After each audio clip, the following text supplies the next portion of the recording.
Hello, Brett Schuhart here. We're going to continue looking at some Qigong today. We're going to pick up from the figure 8 and work our way up to where we have our arms moving, and hopefully the arms will be moving the opposite direction of our hips, so we get a bit of a twist in our spine. Throughout this, go really slow, because when you start to do something like this, where you've got one part of your body going in one direction and the other in the other direction, you're doing a lot of torquing, and so slow is going to be your friend here. Don't go very far, don't go very fast. And in fact, if you have some soreness, if it's dull, you can slow down and go through it, and you might find that you can slowly work out that pain. So slow. Let's look at the figure 8 from yesterday.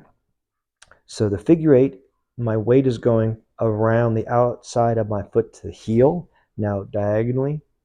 So I'm going around my feet in a figure 8. And we saw where we do this a lot in the form. I gave in a couple of examples. Today, we're going to add the arm motion. But before we do that, let's take that figure 8 and really deconstruct it down to one motion. The figure 8 looks like this, but what happens if I just stop moving side to side? So I'm doing this. This is kind of equivalent. And that's enough for us to start learning how to coordinate a figure 8 with the upper body. So I want my hips going in one direction, my arms going in another direction. So let's just do that a few times. If you add gripping feet, tucking tailbone, knees bent, this alone, I just got a pop in my mid-thoracic spine right there. This alone is a really excellent option. Just doing this might be only exercise, doesn't matter. You're loosening up your body in ways you don't probably typically do. You're changing routines. You're learning new stuff. So your brain's forming new neural patterns, and you're doing it in a way where you're controlling your breathing. So you're putting your brain into a calm state and learning new things. That sounds like a pretty good idea to me. I encourage it. So feet slightly wider than hip width apart, knees bending, tailbone tucked. I'm going to start building up to this, and then I'll break it down a little bit. So if you don't want to hold your arms up, this is fine too. Something like this. It really, as long as the shoulders are behind, you're fine. There are lots of options. Okay, I'll slow it down.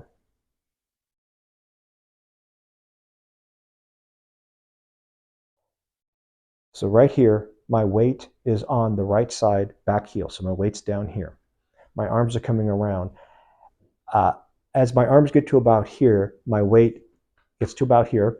I start to go diagonally forward. Notice that foot's already turned out a little bit. So every so often, check your feet and turn them in. Now my weight has gone diagonally from the back heel to the opposite foot front. I'm going to now shift my weight to my back. I'm not moving my body like this. That's me moving my body. I'm going to rotate my hips. Watch what happens to my hands when I rotate my hips. So in fact, I'm not moving my arms at all. That's all in my hips.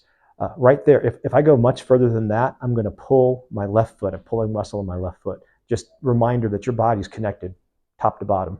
So I rotate the hips, the arms start coming around, they start floating.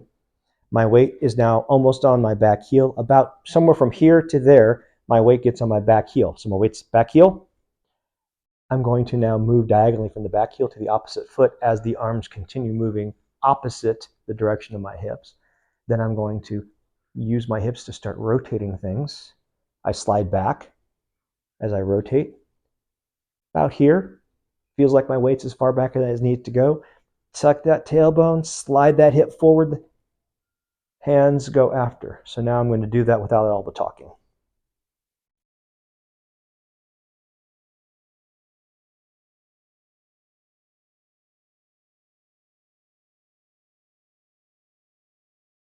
My hands tend to naturally do this. So here's some more talking as I do this, and that's fine.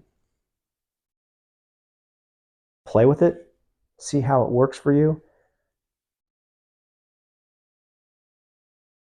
Coordinate your breath with what you're doing. So for example, I tend to breathe out here. I breathe in, and then I'm starting to breathe out. Breathe in. Hold a little bit as the hands float. Breathe out. Hold. Breathe in.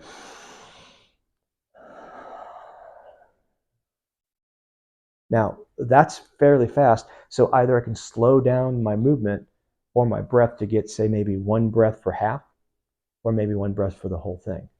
Play with it, see what works for you. We're working on our body, we're working on our brain. When you slow down your brain, you slow down your body. When you slow down your body, you slow down your brain. And what we're doing is we're training our brain to stay focused on something rather than scattering. So this is really excellent practice, and it does count as meditation. So if you're keeping track of material, spiritual materialism, you get 2 bonus points for this one. Have a good time. See you next time.